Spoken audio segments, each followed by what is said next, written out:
और शिवराज सिंह चौहान ने सुबह प्रेस कॉन्फ्रेंस की, क्या कहा उन्होंने प्रेस कॉन्फ्रेंस में, आइए देखते हैं। और बाद में फिर कांग्रेस अनाउंस करेगी। दिग्विजय जी अपने बेटे को स्थापित करने में जुटे हैं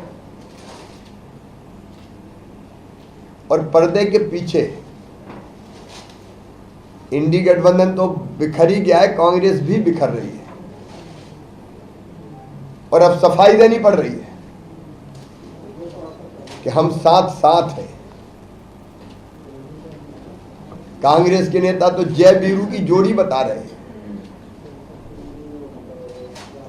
अब ये जोड़ी जय वीरू की जोड़ी नहीं है। एक फिल्म आई थी मेरे अपने, जिसमें श्याम और छेनू की जोड़ी थी और दोनों अपने अपने मोहल्ले पे कब्जे के लिए लड़ते थे।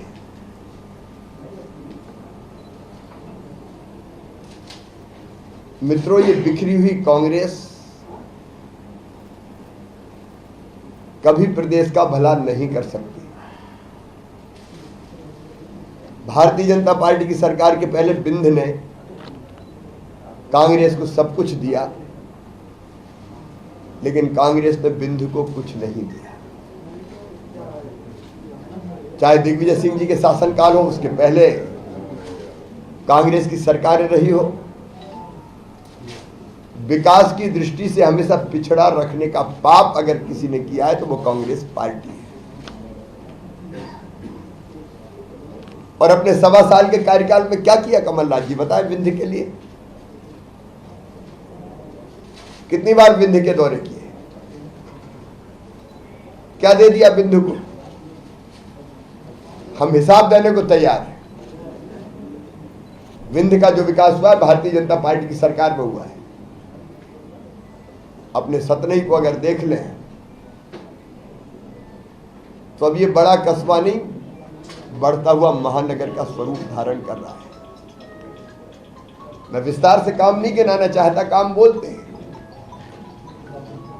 चाहे मेडिकल कॉलेज हो, एलिवेटेड कॉरिडोर्स हो, सतना बाढ़ सागर समूह जल प्रदाय योजना हो, रामनगर माइक्रो इरिगेशन की स्कीम हो, सीएम राज स्कूल हो, सांस्कृतिक दृष्टि से अगर देखेंगे तो बिंद में जहां एक तरफ मां शारदा लोक बनाने का हमने फैसला किया है, वही बनवासी रामलोक चित्रकूट में बनेगा। वेंकटेश मंदिर के प्रांगण में भी आपने देखा जो काम हुआ है। संतोषी माता तालाब का निर्माण पुनरुत्थान में काम नहीं गिना रहा, कामों की सूची आपके पास है और हम दे भी देंगे। लेकिन मैं गणेश सिंह जी को बधाई देना चाहता हूं, उन्होंने सतना के लिए अपना विजन, जो कुछ हुआ है वो सामने है, लेकिन भविष्य में हम क्या करेंगे उसका विजन जनता के सामने प्रस्तुत किया है।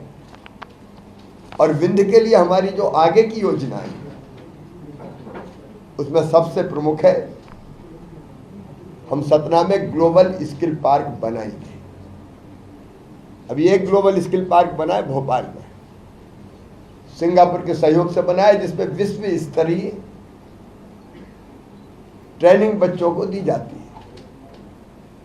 अभी अभी मैंने उद्घाटन किया है। स्किल्ड मैन पावर तैयार यहां करके यहाँ के बच्चों को रोजगार ठीक से मिले, क्योंकि रोजगार के लिए स्किल जरूरी है। अगर आप देखें आगे आने वाले समय में विंध्य में जो हम बड़े काम करने वाले हैं उनमें सतना का विजन डॉक्यूमेंट जो हमारा है, सतना के कामों का ब्यौरा है। रीवा में एयरपोर्ट बन रहा है, शहडोल में एयरपोर्ट, सिंगरौली में हवाई पट्टी, फिर मऊगंज में बाईपास, ब्योहारी में ring road, Singrauli bypass, Anuppur में बाईपास और रीवा में भी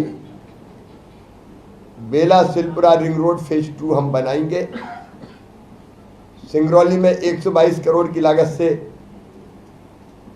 माइनिंग कॉलेज भी बन रहा है और 5,600 करोड़ रुपए की सुपर क्रिटिकल इकाई अमरकंटक ताप विद्युत गृह उसको हम बनाने वाले।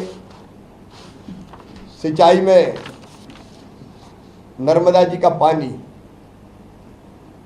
हमारी जो टनल बन रही है उसमें विशेष परिस्थितियों के कारण, क्योंकि मैं खुद भी उस टनल के अंदर गया था गणेश सिंह जी को लेकर, बहुत विपरीत परिस्थितियां, खिसकती है, नीचे से पानी निकलता, उसके बाद भी निर्माण का काम जारी है और 2024 तक हम नर्मदा जी का पानी यहाँ ले आएंगे। फिर बाण सागर बांध से सीतापुर हनमुना माइक्रो इरिगेशन की योजना, सिंगरौली में 672 करोड़ रुपए की लागत से रिहंद माइक्रो इरिगेशन। ये अलग अलग एक सूची में पूरी आपको दूंगा विजन की, मैं समझता हूँ पूरी पढ़ने की आवश्यकता नहीं है, लेकिन हमने जो तैयार किया है भविष्य की योजना भी बिंद की, ये मैं आपसे आग्रह करूंगा कि इसकी कॉपी बना के यहाँ पूरी देनी चाहिए। तो हम आगे का रोड मैप भी हमने तैयार किया हुआ है। जन कल्याण की दृष्टि से जो हमारा संकल्प है, अभी लाडली बहनाओं को 1250 रुपया मिल रहा है, इसको 3,000 रुपया तक हम धीरे धीरे ले जाएंगे, लेकिन हर बहन लखपति बने।